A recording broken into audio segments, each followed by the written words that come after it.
வணக்கம். Welcome all to City Women Stitches channel. இன்றைக்கி நம்ம வீடியோவில் 1 வயசுலேருந்து 3 வயசு குழந்தைக்கு நம்ம ஒரு கேதரிங் ஷிம்மி தான் தைக்க போகிறோம். அது உங்களுக்கு இப்போ வரப்போகிற சம்மர்லையெல்லாம் ரொம்ப யூஸ்ஃபுல்லாக இருக்குங்க. அதனால் வீடியோவை கடைசி வரைக்கும் ஸ்கிப் பண்ணாமல் பாருங்கள். அப்போ தான் உங்களுக்கு அது எப்படி கட் பண்ணுறது, அது எப்படி ஈஸியாக தைச்சிக்கலாங்க, அது ஈஸியாக தைக்கிறது எப்படி அப்படிங்கிறத நீங்கள் இந்த வீடியோவில் ஃபுல்லாக பழகிக்குவீங்க. இன்றைக்கி வீடியோக்குள்ளே போகிறதுக்கு முன்னாடி இன்றைய சிந்தனை என்னன்னு பார்க்கலாங்களா?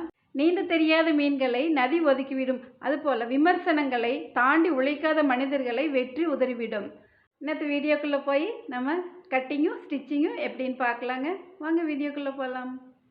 நான் முன்னத்த வீடியோஸோட லிங்க் எல்லாமே டிஸ்கிரிப்ஷனில் கொடுக்குறேங்க. நீங்கள் புதுசாக பார்க்குறவங்க எல்லா லிங்க்கையும் பாருங்கள். அப்போ தான் உங்களுக்கு ஒரு நல்ல டெய்லர் ஆக முடியும். என்னோட சேனல் பார்க்குறவங்கெல்லாம் ஒரு சிறந்த என்டர்பிரனர் ஆகணுங்கிறது என்னோட ஆசைங்க. வாங்க இப்போ வீடியோக்குள்ளே போகலாம். இந்த வீடியோவில் நம்ம 2வது ஷிம்மி எப்படி தைக்கிறதுன்னு பார்க்கலாம். இது நம்ம சுருக்கு வச்சு தைக்க போகிறோம். இன்றைக்கி தைக்க போகிறது கேதரிங் ஷிம்மிஸுங்க. அதாவது சுருக்கு வச்சு நம்ம ஷிம்மிஸ் தைக்க போகிறோம். 1 to 3 இயர்ஸ் குழந்தைகளுக்கு தான் இந்த ஷிம்மிஸ் எல்லாமே தைக்கிறது. உங்கள் வீட்டில் பெண் குழந்தைங்க இருந்தால் அளவு எடுத்துக்கோங்க. அப்படி இல்லைன்னா நீங்கள் இந்த அளவு வச்சு நீங்கள் கட் பண்ணி பாருங்கள். இப்போ அவங்களுக்கு மார்பு சுற்றளவு எவ்வளவுன்னு பார்க்கலாங்க. மார்பு சுற்றளவு 20 வரும். நீங்கள் வேணால் உங்கள் வீட்டில் குழந்தைங்க இருந்தால் அளவு எடுத்து பாருங்கள். உயரம் எழுதிக்குவோம். உயரம் உங்கள் தோள்பட்டையிலிருந்து முழங்கால் வரைக்கும் எவ்வளோ தேவையோ அந்த அளவுக்கு எழுதிக்கோங்க. உயரமும் 20 வரும். இப்போ இந்த மார்பு சுற்றளவை நம்ம 4ஆல் டிவைட் பண்ணிக்கலாங்க. டிவைட் பண்ணும்போது 5 வரும் இல்லைங்களா? இப்போ 5 கூட 2 இன்ச் ஆட் பண்ணிக்கலாம். அப்போ 7 இன்ச்சு நம்மளுக்கு மார்பு சுற்றளவுனோட ஒரு பாகம் வரும். உயரம் 20 எடுத்துருக்குறோம். அது அப்படியே இருக்கட்டும். இப்போ நம்ம இதுக்கு ஒரு டயக்ராம் போட்டுக்கலாங்க. இது பாடி தனியாக பாவாடை தனியாக நம்ம கட் பண்ணி தைக்க போகிறோம். அதனால இப்போ நம்ம தனித்தனியாக அளவு எழுதிக்கலாம். இப்போ பாடி நம்ம ஃபுல் உயரம் தானே எடுத்துருக்குறோம். நம்ம பாடியோட உயரம் கண்டுபிடிக்கணும். அதனால் இப்போ இந்த மொத்த உயரத்திலிருந்து நீங்கள் 2ஆக டிவைட் பண்ணிக்கலாம். அப்போ உங்களுக்கு 10 வருது இல்லைங்களா? இப்போ 10ல் 2 மைனஸ் பண்ணிக்கோங்க. அப்போ 8 இன்ச் வரும். இது பாடியோட உயரம் வருங்க. அடுத்தது இந்த 10 இன்ச் கூட 2 இன்ச்சு ஆட் பண்ணிக்கோங்க. அப்போ 12 இன்ச் வரும். இது பாவாடையோட உயரம் வருங்க. இது பாவாடை. இந்த 12 இன்ச் பாவாடையோட உயரம் வரும். இப்போ இந்த 8 இன்ச்சுக்கும் 12 இன்ச்சுக்கும் நம்ம ஒரு டயக்ராம் போட்டுக்குவோம். இப்போ மார்பு சுற்றளவு 7 வருது. இப்போ இங்கே 7 மார்பு சுற்றளவு போட்டுக்கலாம். பாடியோட உயரம் 8. இந்த 8 இன்ச்சு இங்கே போட்டுக்கலாம். இப்போ இதுக்கு ஒரு ஸ்கொயர் பண்ணிக்கோங்க. பாவாடையோட உயரம் 12 இன்ச்சு. இப்போ 12 இன்ச்சுக்கு நம்ம எடுத்துக்குவோம். இப்போ இந்த சுற்றளவு நம்ம சுருக்கு வைக்க போகிறோம் இல்லைங்களா? அதனால் என்ன பண்ணும், இப்போ இந்த மார்பு சுற்றளவு எவ்வளோ எடுத்துருக்குறோமோ அதனோட டபுள் பாகம் நம்ம இந்த பாவாடையோட இடுப்பு சுற்றளவு எடுத்துக்கலாம். இப்போ இது 7 எடுத்துருக்குறோம். இப்போ இந்த 7 கூட இன்னொரு 7 இன்ச் எடுத்துக்கோங்க. அப்போ 14 இன்ச் எடுத்து நம்ம இதையே மடிச்சுக்கலாம். இப்போ இது பாடி, இது பாவாடைக்கு. இப்போ இது 4 பீஸ் வரணும். இது 4 பீஸ் வரணும். இது உயரம். இது பாடியோட உயரம். இது பாவாடையோட உயரம். இது மார்பு சுற்றளவு 7 இன்ச் எடுத்துக்கோங்க. பாடியோட உயரம் இது 8 இன்ச் வரும். பாவாடையோட உயரம் 12 இன்ச் வரும். இந்த மாதிரி எழுதிட்டீங்கன்னா உங்களுக்கு நீங்கள் பின்னாடி ஒரு வருஷம் கழிச்சு வேறு யாராவது குழந்தைகளுக்கெல்லாம் தைக்கும்போது இந்த நோட்டை பார்த்தீங்கன்னா உங்களுக்கு ரொம்ப ஈஸியாக இருக்கும் தைக்கிறதுக்கு.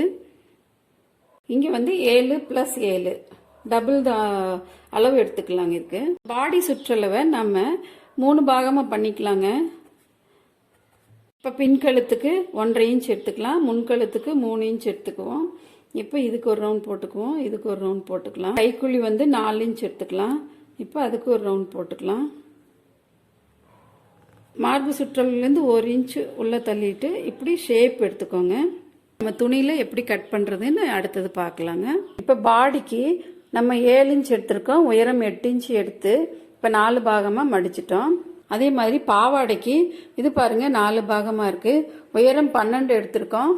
இந்த இடுப்பு சுற்றளவு வந்து மார்பு சுற்றளவு எவ்வளோ எடுத்திருக்கோமோ அதனோட டபுள் எடுத்து நம்ம இப்போ 4ஆக போட்டிருக்கோம். இதுவும் 4 பீஸ் இருக்குது. இப்போ நம்ம மார்பு சுற்றளவு கழுத்து ஆம்கோல் எல்லாம் மார்க் பண்ணிக்கலாம்.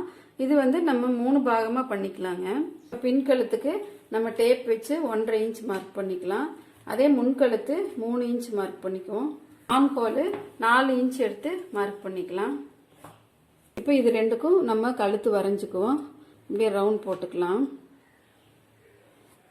இப்போ கைக்குள்ளேயும் அதே மாதிரியே ஒரு ரவுண்ட் போட்டு வரைஞ்சிக்கலாம். இந்த சைடு இடுப்பு சுற்றளவு சைடில் இருந்து நம்ம 1 இன்ச் உள்ளே தள்ளிட்டு நம்ம இங்கே கிராஸாக போட்டுக்கலாம். பாடியில் நம்ம டாட் பிடிக்கணும். அதனால இந்த ஷோல்டரில் பாதி, இந்த உயரத்தில் பாதி மார்க் பண்ணிக்கோங்க. இங்கே மேலே ஒரு 3 இன்ச் அளவுக்கு மார்க் பண்ணிவிட்டு நம்ம டாட் பிடிச்சிக்கலாம். நம்ம கழுத்து வெட்டிக்கலாம். முதல்ல பின் கழுத்து 4 துணி சேர்ந்து வெட்டிக்கலாம். முன்கழுத்து 2 துணி மட்டும் வெட்டிக்கலாம். இப்போ கைக்குழி 4 துணி சேர்ந்து கட் பண்ணிக்கலாம். 1 இன்ச் தள்ளி மார்க் பண்ணதுல நம்ம தையல் போட்டுக்கலாங்க. இது துணி கட் பண்ண வேண்டாம். ஏன்னா இங்கே டாட் பிடிக்கும் போது உங்களுக்கு குழந்தையோட மார்பு சுற்றளவு கரெக்டாக வரும். அதனால நம்ம கொஞ்சம் உள்ள தள்ளி தைக்கிறதுக்காக நம்ம 1 இன்ச் மார்க் பண்ணி வச்சிருக்கிறோம். இதையே நம்ம 2ஆக கட் பண்ணிக்கலாங்க. இதில் வந்து ஷோல்டர் ஏற்கனவே ஜாயிண்டாக இருக்குது. வேணும்னு நம்ம இங்கே ஒரு தையல் போட்டுக்கலாம். அப்படி இல்லைன்னா நம்ம அப்படியே கூட விட்டுறலாம். இங்கே ஒரு ஸ்லிட்டு கட் பண்ணிக்கலாங்க. இது எப்படி தைக்கிறதுன்னு பார்க்கலாம் வாங்க. இப்போ பின்பக்கம் வந்து கழுத்துக்குள்ளே போகாது இல்லைங்களா, அதனால நம்ம இதை கட் பண்ணிவிட்டு நம்ம ஓப்பன் வச்சு தைச்சிக்கலாம்.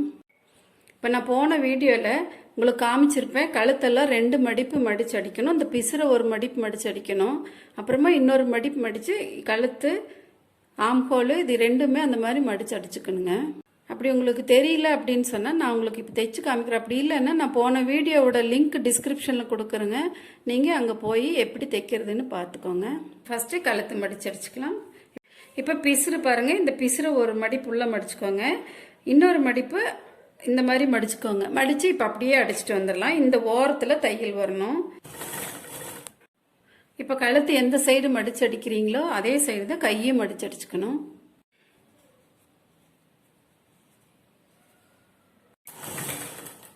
இதில் பாருங்க கழுத்தும் கையும் நம்ம மடிச்சு அடிச்சிட்டோம். இனி அடுத்தது நம்ம ஓப்பன் எப்படி தைக்கிறதுன்னு பார்க்கலாங்க. இப்போ துணியை நம்ம நல்ல பக்கமாக போட்டுக்கலாம்.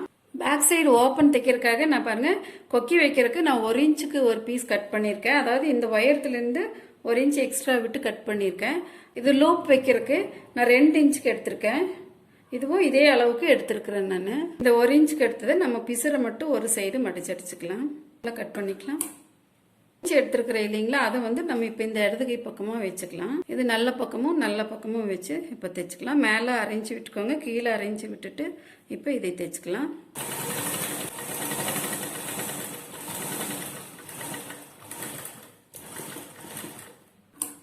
இப்போ 2 இன்ச் எடுத்ததை இதனோட உள் பக்கமாக எடுத்துக்குவோம். இது வந்து நல்ல பக்கம் எடுத்துக்கலாம். பாருங்கள், இது ரைட் சைடு, இது ராங் சைடு அப்படி வச்சுக்கலாம். இந்த பாடியோட பிசுறு 2 இன்ச்சுக்கு வெட்டினதனோட பிசுறு ஒரே சைடு ஒன்றா சேர்ந்த மாதிரி இருக்கணும். இப்போ அதை வச்சு அப்படி அப்படியே தைச்சிக்கலாம்.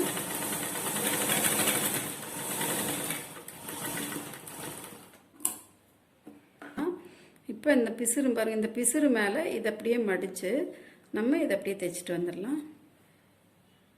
நீங்கள் ஆல்ரெடி மடித்து அடித்ததுனால இந்த எக்ஸ்ட்ரா இருக்கிறதை மட்டும் நம்ம உள்ளே மடித்து விட்டுக்கலாம். மடித்து விட்டு இதை அப்படியே உள்ளே மடிச்சுக்கோங்க. இந்த பிசுறு எல்லாம் உள்ளே தெரிகிற மாதிரி நம்ம உள்ளே தள்ளி விட்டுடலாம். என்னோட பிசுறு எல்லாமே வெளியில் தெரியாத அளவுக்கு உள்ளே தள்ளி விட்டு இப்படி தைச்சிட்டு வந்துடலாம். இப்படி திருப்பிக்கோங்க. இந்த சைடு தைச்சிட்டு வந்துடலாம்.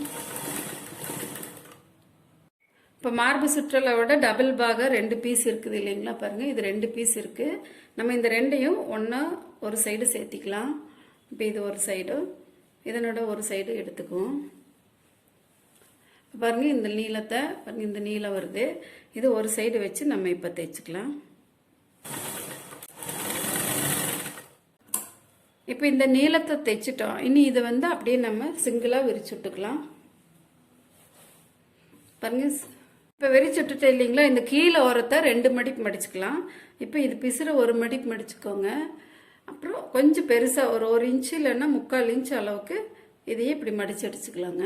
இப்போ 3/4 இன்ச்சு அளவுக்கு மடித்து இந்த எட்ஜில் அடிச்சுட்டு வந்துடலாங்க.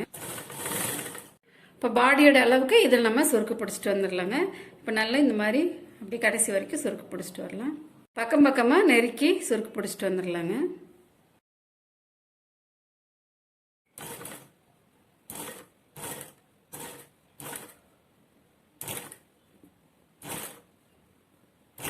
எல்லா ஃப்ளீட்டுமே இப்போ கடைசி வரைக்கும் பிடிச்சாச்சுங்க. இப்போ நம்ம இந்த பாடியோட அளவு வச்சு பார்ப்போம். இப்போ பாடி இங்கே இருக்குது, பாவாடை இங்கே இருக்குது. இப்போ 2 கரெக்டாக இருக்கான்னு நம்ம வச்சு பார்த்துக்குவோம்.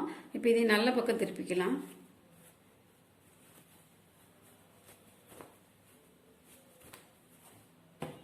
இப்போ எவ்வளோ தூரம் இப்போ இது எக்ஸ்ட்ரா இருக்குன்னு சொன்னால் நம்ம இந்த 2 தையலை பிரிச்சுட்டுட்டு இன்னும் கொஞ்சம் சுருக்கமாக வச்சுக்கலாம்.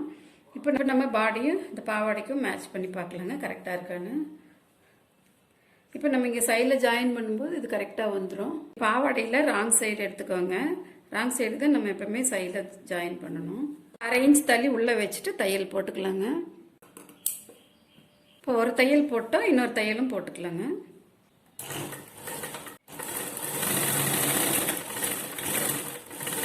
பாவாடை வந்து இப்போ ராங் சைடு வச்சுருக்குறோம். இதையே பாவாடை அப்படியே 2ஆக மடித்து இடுப்பு தைச்ச இல்லைங்களா, அதையே நம்ம இப்படி 2ஆக மடிச்சுக்கலாம். மடிச்சுட்டு இங்கே சென்டர் பண்ணிவிட்டு இங்கே மார்க் பண்ணிக்குவோம். இப்போ பாடியிலையும் நம்ம சென்டர் மார்க் பண்ணிக்கலாம். இப்போ இது பேக் சைடு சென்டர் நம்மளுக்கு ஆல்ரெடி இருக்குது, அதை வச்சு அப்படியே ஃப்ரண்ட்லேயே மார்க் பண்ணிக்கலாம். நல்ல பக்கம் உள்ளே இருக்குது, இதை அப்படியே இப்படி விரிச்சு விட்டுக்கோங்க நல்ல பக்கத்தை. இப்போ பாடியோட நல்ல பக்கத்தையும் எடுத்து பாருங்கள் இப்படி உள்ளுக்குள்ளே வச்சுக்குவோம். இதுக்குள்ளே வச்சுக்கலாம் பாவாடைக்குள்ளே. இதுவும் நல்ல பக்கம் ஆயிடுச்சு, இங்கேயும் நல்ல பக்கம் வந்துடுச்சு. பாவாடையோட ஒரு சென்டர் எடுத்துருக்குறேங்க. பாடியிலையும் இப்போ நான் பேக் சைடு சென்டர் எடுத்துருக்குறேன். இப்போ சைடில் ஜாயின் பண்ணும்போது இதை அப்படியே இங்கே மடிச்சு விட்டுக்கோங்க. இப்போ பேக்கும் நம்ம சென்டர் பார்த்துக்கலாங்க. அப்போ அப்படியே தைச்சிட்டு வந்துட வேண்டியதுதான். இப்போ ஃபுல் ரவுண்டு ஒரு தையல் போட்டுட்டோம். இது மேலே இன்னொரு ரவுண்டு தைச்சிட்டு வந்துடலாங்க.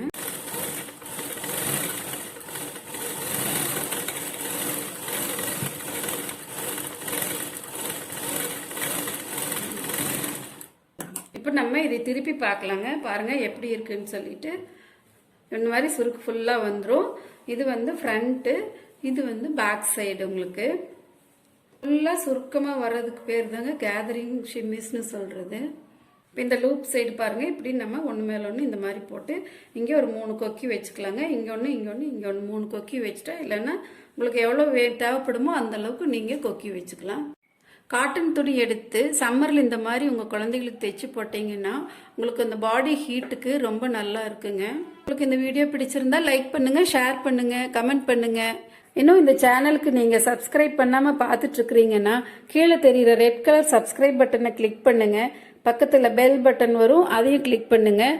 பக்கத்திலேயே ஆல்னு வரும், அதையும் கிளிக் பண்ணிட்டீங்கன்னா நான் போடுற வீடியோஸ் எல்லாமே உங்களுக்கு உடனுக்குடனே அப்டேட் ஆகிட்டே இருக்குங்க. மீண்டும் இன்னொரு வீடியோவில் சந்திக்கலாங்க. அது வரைக்கும் நன்றி, வணக்கங்க.